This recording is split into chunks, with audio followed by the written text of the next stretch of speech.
სკოტე შენთან ვარ ალაბერტი და აი ამ ჩვენს გუნდს გაუმარჯოს HB-სთან ერთად.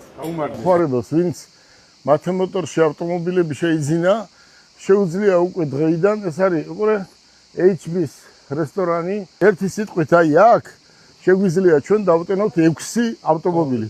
სანამ 10 წელ ხინკალს შეჭამ ავტომობილები უკვე დატენილი იქნება. აი ჩვენი ავტომობილი სანამ გიო მოდი სანამ გიო 40 ხინკალი ჭამა სანამ გიო 40 ხინკალი ჭამა ჩვენი ავტომობილი უკვე დაიტენა. დამტენები არის ზუსტად ის ეს არის სტანდარტები ევრო სტანდარტის დამტენებია და ძალიან მაგარია და გისურვებთ წარმატებებს. ერთი სიტყვით აწი პრობლემა არ ექნებათ ავტომობილებს. მოგესალმებით. ხოთე მოდი მთელს იმერეთს მივესალმოთ. ცენტრის გახსნის პირველი დღიდან მე დიდად მადლიერი ვარ იმერელი ხალხს.